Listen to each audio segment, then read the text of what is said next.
जय हिंद दोस्तों। तो आजना विडियो में આપણે ધોરણ 10 ગણિત વિષયની જાન્યુઆરી 2026 ની 80 ગુણની દ્વિતીય પરીક્ષાનું સંપૂર્ણ પેપર સોલ્યુશન જોવાના છીએ। માટે વિડિયો પૂરો જોજો, વિડિયોને લાઈક કરજો, તમારા બધા મિત્રો સાથે શેર કરજો। તો ચાલો શરૂ કરીએ આજનો વિડિયો।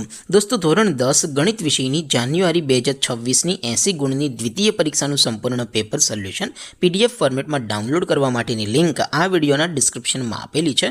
તેના પર ક્લિક કરીને તમે ક્વેશ્ચન પેપરની અને તેના સંપૂર્ણ પેપર સોલ્યુશનની બંને પીડીએફ ને સૌથી પહેલા ડાઉનલોડ કરી શકો છો।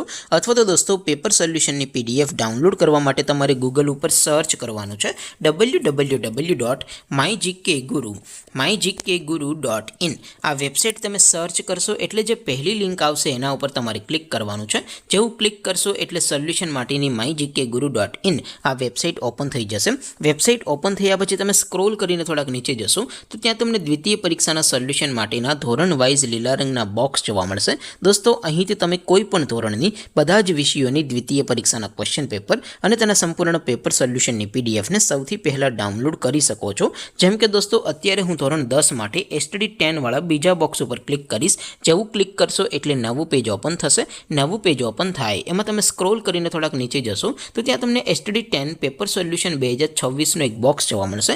જેમાં દોસ્તો નીચે લખેલું છે STD 10 મેથ્સ પેપર। તેની સામે ડાઉનલોડ બટન છે તો એ ડાઉનલોડ ઉપર ક્લિક કરશો તો ધોરણ 10 ગણિત વિષયની દ્વિતીય પરીક્ષાનું ક્વેશ્ચન પેપર પીડીએફ ફોર્મેટમાં ડાઉનલોડ થઈ જશે।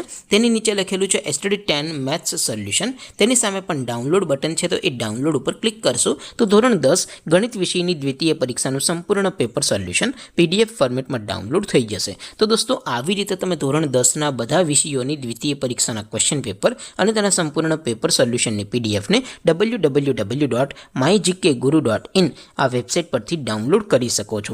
તેમ છતાં કોઈ ક્વેરી હોય, કોઈ પ્રશ્ન ન સમજાતો હોય તો નીચે કોમેન્ટ કરીને પૂછી શકો છો। અધરવાઇઝ આપણે નવા વિડીયોમાં મળીશું, ત્યાં સુધી રજા આપો। આવજો દોસ્તો। જય હિન્દ, વંદે માતરમ।